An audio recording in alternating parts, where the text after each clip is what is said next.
माय माऊली नमस्कार. विविध कथासार ग्रंथमधून आज आपण श्री वाल्मिकी कृत संपूर्ण रामायण अभिवाचन करत आहोत. लाभ घ्या, लाभ द्या. चला तर सुरुवात करूया. भाग 56.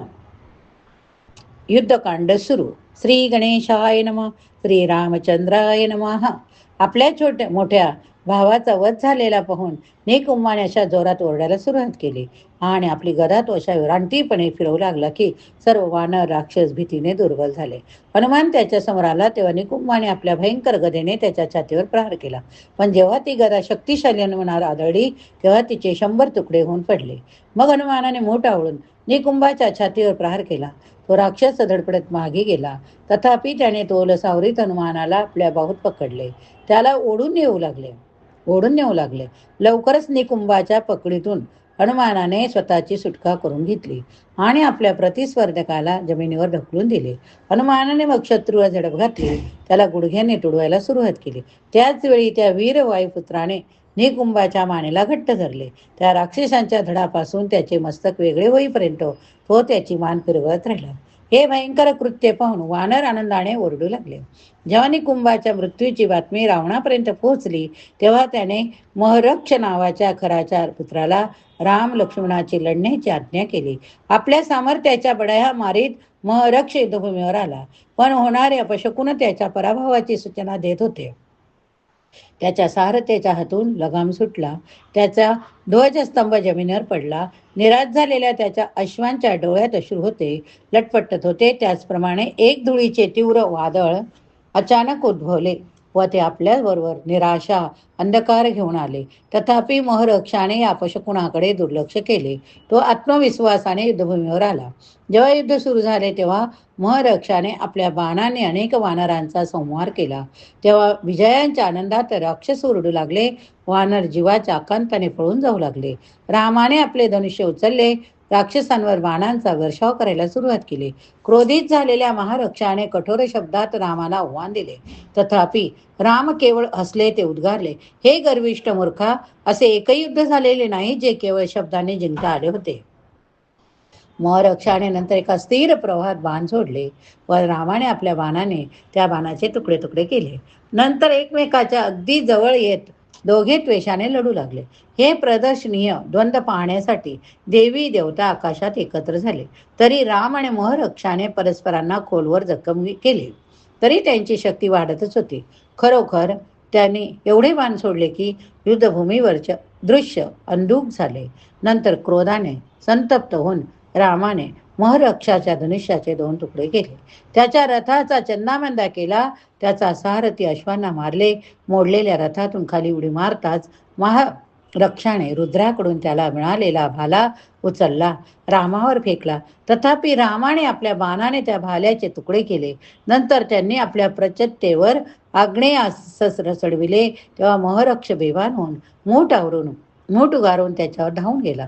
तथापि तो राक्षस त्यांच्यापर्यंत पोहोचण्यापूर्वी रामाने सोडलेला दैवी बाण महरक्षाच्या हृदयात शिरला. तो ठार झाला. जेव्हा राक्षस सैन्याने त्याच्या नायकाचा वध झालेला पाहिला तेव्हा ते भिवून लंकेला पळून गेले. त्यानंतर रावणाने इंद्रजिताला युद्धात पुनर्प्रवेश करण्यास सांगितले. तो राजपुत्र पुन्हा आपल्या यज्ञ विधीवर गेला. आपली क्षमता अमर्याद वाढण्यासाठी तुपाची आहुती अग्नीला अर्पण करू लागला. इंद्रजिताने अजून एक बकरा मान धरून पकडला. अग्नीत त्याला फेकून आहुती दिली. पूर्वीप्रमाणेच दिलेल्या आहुती स्वीकारायला अग्निदेव प्रत्यक्ष त्याच्यासमोर आले आणि अग्निज्वाला प्रज्वलित झाल्या. मग आपल्या रथाला सर्व शास्त्रांना ब्रह्मदेवाच्या शक्तीने अभिमंत्रित करीत इंद्रजित रथावर आरूढ झाला. त्यानंतर थोड्याच वेळात इंद्रजिताने आकाशातील आपल्या स्थानावर अदृश्य राहून राम लक्ष्मण यांच्यावर बाणांचा वर्षाव करायला सुरुवात केली.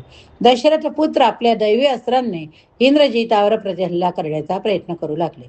पण त्यातले एकही अस्त्र त्या बलाढ्य रावणपुत्राला स्पर्श करू शकले नाही. नंतर आपले गूढ सामर्थ्य वापरून इंद्रजिताने सर्व काही अंधकारमय करून टाकले. राम लक्ष्मणावर बाणाचा भडीमार करून त्यांना गंभीररित्या जखमी केले. येणाऱ्या बाणांच्या दिशेने अस्त्र सोडीत रामाने इंद्रजिताला बाण मारला. पण तो राक्षसवीर अविचलित राहिला. शेवटी आपल्या असहाय्यतेमुळे लक्ष्मण हताश झाले. त्यांनी सांगून टाकले, मी आता ब्रह्मास्त्राला आव्हान करीन, त्यामुळे सर्व राक्षसांचा कायमचा नायनाट होईल. राम उतरले, प्रिय बंधो, एका शत्रूशी लढताना ज्या इतरांनी युद्धात भाग घेतलेला नाही त्यांना मारणे योग्य नाही. या प्रबळ राक्षसांचा शेवट करायला मी पण उत्सुक आहे. पण संयम ठेव. आपण आपल्या दैवी अस्त्रांचा अधिक मारा त्याच्यावर करूया. आपल्याला लवकर संपण्याचा रामाचा हेतू आहे हे इंद्रजिताला कळून चुकले. म्हणून त्याने घाईघाईने लंकेस माघार घेतली. त्यानंतर लवकरच तो पुन्हा युद्धभूमीवर येण्यासाठी निघाला. तथापि यावेळी त्याने आपल्याबरोबर आणलेल्या मायावी सीतेस दृश्यमान राहणे पसंत केले. इंद्रजिताला समोर पाहून हनुमानाच्या अधिपत्याखालील सर्व वानर त्याच्यावर हल्ला करायला सरसावले. तथापि जेव्हा त्यांना रथात शिताई बसलेली दिसली तेव्हा ते अत्यंत व्यथित झाले. तेव्हा असहाय्य होऊन वानर बघत असताना इंद्रजिताने आपली तलवार उपसली आणि सीतेला केसांना धरून ओढले. मायावी सीता ओरडू लागली, रामा रामा रामा, आणि इंद्रजिताने आपल्या मुठीने तिला एक ठोसा दिला. वेदनाने व्यथित होऊन हनुमान ओरडला, सर्व राक्षसा तूच अधिक नीच. मी तुला वचन देतो की स्त्रीहत्या करणाऱ्यासाठी असलेल्या नरकात तुला लवकरच भयानक शिक्षा मिळेल. असे म्हणत हनुमान इंद्रजितावर धावून गेला. त्याच्या पाठोपाठ अनेक वानर गेले. तथापि आपल्या बाणाने त्या राक्षसाने त्यांना मागे लोटले. इंद्रजिताने जाहीर केले, पहा मी आता सीतेशी कशी हत्या करतो. युद्ध जिंकणाऱ्यांची इच्छा असणाऱ्यांची शत्रूला यातना देण्याची तयारी असली पाहिजे. असे म्हणून इंद्रजिताने तलवार घेतली. निस्त्रपणे मायावी सीतेचे शरीर तिरके छाटले. ताबडतोब रक्ताचे पाट वाहत सीता धरणीवर पडली. इंद्रजित हनुमानाचा उपहास करीत म्हणाला, सीता आता मेली तेव्हा हे सिद्ध होते की सीतेची सुटका करण्यासाठी तुम्ही केलेले प्रयत्न म्हणजे शक्तीचा निरर्थक व्यय होता. इंद्रजिताने मग एक प्रचंड गर्जना केली. त्यामुळे वानर सैरावैर पळाले. घाबरून पळणाऱ्या वानराचे हनुमानाने भ्याड म्हणून खरडपट्टी काढली. नंतर सैन्य परत आले. हनुमानाने त्वेषाने राक्षसांचा नाश करायला सुरुवात केली. त्याने खूप अंतरावरून एक प्रचंड खडक इंद्रजिताच्या रथावर भिरकावला. तो खडक चुकवण्यासाठी त्या राक्षसाने युक्तीने आपला मार्ग बदलला. तेव्हा तो खडक अनेक राक्षस सैनिकांना चिरडील, जमीन भेदून पृथ्वीच्या अंतर्भागात चिरेल. हनुमानाने अनेक राक्षसांना मारणे चालूच ठेवले. बाणांचे वादळ निर्माण करून इंद्रजिताने त्याला थांबविण्याचा प्रयत्न केला. काही वेळानंतर हनुमानाने विचार केला, सीता आता मरण पावलेली असल्यामुळे वानर सैन्याने माघार घेणेच उत्तम. म्हणजे मी रामांना सगळा वृत्तांत कथन करीन, त्याच्याकडून पुढील आज्ञा घेईन. हनुमान आणि वानरगण जेव्हा युद्धभूमीवरून बाजूला गेले तेव्हा इंद्रजित निकुंभिकाला नावाच्या पूजास्थळी राक्षसासाठी यज्ञी अग्नीत आहुती देण्याकरिता गेला. दुरून राम आपले वानर सैन्य इंद्रजिताशी किती द्वेषाने लढत आहे हे पाहत होते. त्यांनी त्याच्या मदतीला जांबुवानाला पाठवले. हनुमान वानर माघारी येत असताना जांबुवान त्यांना भेटला. या ठिकाणी हा भाग संपवूया. पुढील भागात पुढील कथा श्रवण करूया. श्रवण केले असेच बोला जय श्रीराम. श्रीराम लिहायला विसरू नका. श्रीराम जय राम जय जय राम. श्रीराम जय राम जय जय राम. श्रीराम जय राम जय जय राम. श्रीराम जय राम जय जय राम.